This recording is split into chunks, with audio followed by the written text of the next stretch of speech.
Hi hello అందరికీ నమస్కారం. Welcome to Pushyami talks.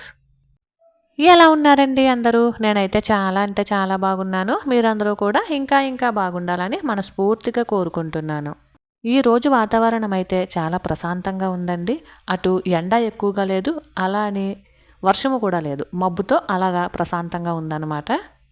Time వచ్చేసి 10:30 అవుతుందండి. అయినా సరే ఎండ అది పెద్దగా లేదు. వాతావరణం అయితే చాలా బాగుంది. ఇక ఇది ఈరోజు మార్నింగ్ తీసిన క్లిప్పే. మంగళవారం మార్నింగ్ తీసినటువంటి క్లిప్ అనమాట. ఇదేమో వచ్చి సండే అండి. అంటే ఈ వీడియోలో సండే, మండే అలానే ఈరోజు మార్నింగ్ తీసిన క్లిప్స్ కూడా కొన్ని ఉన్నాయి. మీకు ఆల్రెడీ షేర్ చేశాను కదండి. శనివారం నాడు కిచెన్ సరిగ్గా క్లీన్ చేయకుండా అలానే వదిలేశాను కదా. ఇక ఈరోజైతే కిచెన్ క్లీన్ చేసుకుందామని కాస్త పని ఎక్కువగా ఉంది అని చెప్పేసి నేనైతే కాస్త త్వరగానే నిద్ర లేచానండి. సాధారణంగా ఆదివారం అనేసరికి మేము 6:30, 7:30 కూడా నిద్ర లేస్తూ ఉంటాము. మిగిలిన రోజుల్లో 5:30, 5 అలానే నిద్ర లేవాల్సి ఉంటుందండి. ఎందుకంటే క్యారేజీలు అవి కట్టాలి కాబట్టి. ఈరోజు ఏంటంటే ఆదివారం కాబట్టి నేను కొంచెం ఒక గంట ముందు లేచాను. మా వాళ్ళందరినీ పడుకోమన్నాను. ప్రజెంట్ అయితే కిచెన్ క్లీన్ చేద్దామని చెప్పేసి అనుకుంటున్నానండి. ఇక్కడ నేను ఆయిల్స్ పెడతాను కదా, దానివల్ల ఏంటంటే కొంచెం జిడ్డుగా ఉంటుంది కాబట్టి కొంచెం సర్ఫ్ వేసేసి ఒకసారి తోమేస్తున్నాను. ఇలాంటి పనులన్నీ కూడా వారానికి ఒకసారి కనుక మనం చక్కగా నీట్గా చేసుకున్నట్లయితే కిచెన్ నీట్గా ఉంటుంది. అలానే మనకి కూడా అవస్థ ఉండదండి. అలానే మీరు చూస్తున్నట్లయితే కిచెన్లో నాకు వంటకు సంబంధించినటువంటి సామాన్లు తప్ప డెకరేషన్ చేసుకునే వస్తువులు కానీ ఎక్స్ట్రా వస్తువులు కానీ పెద్దగా ఏమీ ఉండవండి. ఎందుకంటే మేము ఉండేది రెంట్ హౌసు. ప్రతిసారి కిచెను ఒకేలా ఉండదు కదండి, రెంట్ హౌస్ కాబట్టి. ఒక్కొక్కసారి ఒక్కొక్క కిచెన్లో ఒక్కొక్క రకంగా ఉంటుంది. కాబట్టి నేనైతే డెకరేషన్ ఐటమ్స్ అయితే ఏమీ కొనలేదు, ఏమీ పెట్టలేదండి కిచెన్లోని. కానీ కిచెన్ని శుభ్రంగా నీట్గా క్లీన్గా ఉంచుకోవాలి అని చెప్పి ట్రై చేస్తూ ఉంటాను. చాలామంది ఏంటంటే కిచెన్ క్లీన్ చేసుకుందాము, కిచెన్ శుభ్రంగా నీట్గా ఉంచుకుందాము అని చెప్పేసి అనుకుంటారండి. అలానే ప్రతిరోజు కూడా క్లీన్ చేస్తూ ఉంటారు. నీట్గా శుభ్రంగా మెయింటైన్ చేసే వాళ్ళు కూడా ఉంటారు.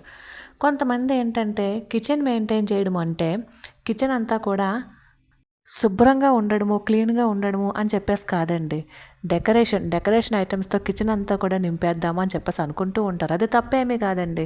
ఎందుకంటే ఒక ఇంటి ఇల్లాలుగా కిచెన్ ఎంత నీట్గా ఉండాలి అనుకుంటామో, ఎంత శుభ్రంగా ఉండాలి అనుకుంటామో, అంతే అందంగా ఉండాలి అని చెప్పేసి కూడా అనుకుంటాము.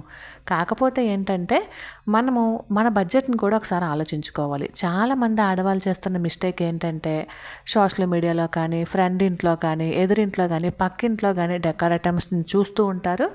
అవి మన ఇంట్లో కూడా ఉంటే మన కిచెన్ కూడా ఇంతే నీట్గా ఉంటుంది, ఇంతే అందంగా ఉంటుంది అని చెప్పేసి అనుకుంటారండి.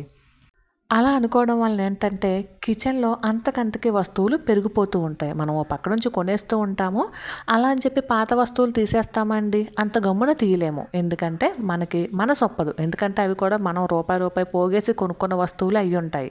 కాబట్టి మనకి అలాంటి వస్తువులు తీయాలి అంటే మనసొప్పదు. అలా అని చెప్పేసి కొత్త వస్తువులు పెట్టాలి అంటే ప్లేస్ ఉండదు. కిచెన్ అయితే మాత్రం మెస్సీగా కనిపిస్తూ ఉంటుంది.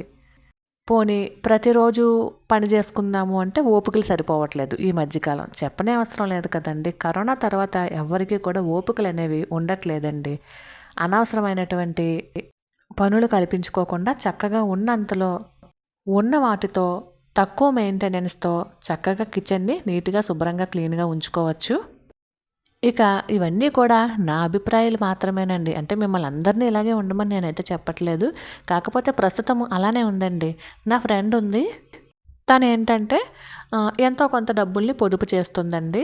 ఆ పొదుపు చేసినటువంటి డబ్బుల్ని ఏం చేస్తుందంటే ఇలాగ కిచెన్ డెకార్ ఐటమ్స్ కానీ, లేదంటే హాల్‌లో డెకార్ ఐటమ్స్ కానీ ఇలాంటి వాటిపైన ఎక్కువ ఖర్చు పెట్టేస్తూ ఉంటుంది. అది తప్పేమి లేదు, తనిష్టం. కాకపోతే ఏంటంటే పండగలొచ్చినప్పుడు, లేదంటే ఇంటికి ఎవరైనా బంధువులు వచ్చేటప్పుడు ఏవండీ డెకార్ ఐటమ్స్ కొనుక్కుంటేనే సరిపోదు కదండీ! వాటిని మెయింటైన్ చేయాలి. ఎందుకంటే ఒక వస్తువును కొనేసేసి ఇంట్లో అలా భద్రంగా పెట్టేస్తే సరిపోదు కదా! దాని నిండా దుమ్ము పడుతుంది, ధూళి పడుతుంది. వాటిని క్లీన్ చేస్తూ ఉండాలి. మనం వారానికి ఒకసారి క్లీన్ చేసినా సరే కంపల్సరీ క్లీన్ చేస్తూ ఉండాలి. అంతే కదా! అప్పుడు ఏమైందంటే ప్రతి పండక్కి తనకి పని వచ్చేసి తడిసి మోపుడు అయిపోతూ ఉంటుంది. చేసుకోలేక అవస్థలు పడుతూ ఉంటుంది. పోనీ మళ్ళీ ఇన్ని సామాన్లు ఉన్నాయి కదా, ఇన్ని ఐటమ్స్ ఉన్నాయి కదా డెకార్ ఐటమ్స్, వీటిని క్లీన్ చేసుకోవడానికే చాలా టైం పట్టేస్తుంది కదా అని చెప్పి అనుకుంటుందా అంటే లేదు. మళ్ళీ బయటకి ఎక్కడికైనా వెళ్తే మళ్ళీ ఏవైనా వస్తువులు కనిపిస్తే మళ్ళీ అవి కొనుక్కొని తెచ్చుకుని మళ్ళీ డెకార్ ఐటమ్స్ని పెట్టేస్తూ ఉంటుంది అనమాట. అంటే ఇక్కడ ఓన్లీ డెకార్ ఐటమ్సే కాదండి, ఇప్పుడు కిచెన్లో ఉందండి, మనకి మామూలుగా రెగ్యులర్గా ఉండే సామాన్లు ఎలానో ఉండే ఉంటాయి. అంటే మన వంటకు కావాల్సినవి మనకి కొన్ని సామాన్లు అయితే ఉంటాయి కదండి, అన్నం వండుకునేది, కూర వండుకునేది, లేదంటే బాక్సులు, చిన్న చిన్న బాక్సులు. ఈ సామాన్ అంతా మనకి ఎలానో ఉంటుంది, వాటిని ఎలానో శుభ్రం చేసి మనం క్లీన్ చేసి పెట్టుకోవాలి. ఇవి కాకుండా మనకి పెళ్ళిళ్ళకి వెళ్ళినా, ఫంక్షన్లకు వెళ్ళినా అక్కడ కూడా కొన్ని వస్తువులు ఇస్తూ ఉంటారు, మనం రిటర్న్ గిఫ్ట్ల కింద తెచ్చుకుంటూ ఉంటాము. అసలే ఇంటి నిండా ఇంటి సామాను ఉంటే ఈ రిటర్న్ గిఫ్ట్లు కూడా తెచ్చుకుని మళ్ళీ ఇంట్లో సర్దేస్తూ ఉంటాము. అది తప్పేమీ కాదు. నిజానికి మనకి అవసరం లేకపోయినాక సరే ఈ రిటర్న్ గిఫ్ట్లు కొన్ని క్యూట్గా అందంగా భలే అనిపిస్తూ ఉంటాయి, వాటిని ఎవరికి ఇవ్వబుద్ధి కాదు. అలాంటప్పుడు ఏం చేస్తాము, తెచ్చి మళ్ళీ ఇంట్లోనే అందంగా పేర్చేస్తూ ఉంటాము. దానివలన ఇల్లు మెస్సీ అవుతుంది, మనము కూడా చాకరీ చేయడానికి ఇబ్బంది పడతాము. కొంచెం ఆడవాళ్ళందరూ ఈ సామాన్ల విషయంలో కొంచెం కఠినంగా ఉండి, ఒకవేళ నిజంగా మనకి అవసరం లేని వస్తువులు ఉంటే కనుక ఆ వస్తువులు ఎవరైతే అవసరం ఉంటాయో వాళ్ళకి ఇవ్వచ్చండి. లేదా మనకి ప్లాస్టిక్ సామాన్లు అవి కొనుక్కోవడానికి వస్తూ ఉంటారు కదా, వాళ్ళకి అమ్మేయచ్చు. అంతేగాని అటుగాక ఇటుగాక ఇల్లంతా పేర్చేసుకొని మనం చాకరీ చేయలేక ఇబ్బంది పడుతూ, ఇల్లు చూడడానికి గందరగోళంగా ఉంటూ, ఇల్లంతా కూడా గత్తరగా ఉంటుంది అని చెప్పి ఇబ్బంది పడే కన్నా వీలుంటే ఎవరికైనా ఇవ్వచ్చు, లేదంటే అమ్మేయచ్చండి. సరే, ఇక్కడ నేనైతే మాత్రం ఈరోజు సంత చేసుకుని వచ్చానండి. నాకు ఇవన్నీ కూడా 300 రూపాయలు అయితే అయ్యాయండి. టమోటాలు, క్యారెట్లు, కీరాలు, ఆకుకూరలు, ఉల్లిపాయలు, పచ్చిమిర్చి మొత్తం సమస్తము కూడా తెచ్చుకున్నాను. ఊరెళ్ళొచ్చిన తర్వాత ఇదే సంత చేయడం అండి. ఇంతవరకు కూడా ఎప్పటికప్పుడు మా వీధిలో సాయంత్రం మాటలు 4-4:30 ఆ టైంకి ఒక ఆమె కూరగాయల షాప్ అయితే పెడుతుంది. అక్కడికి వెళ్ళి తెచ్చుకుంటామన్నమాట, ఎప్పుడైనా అత్యవసరం అయితేని.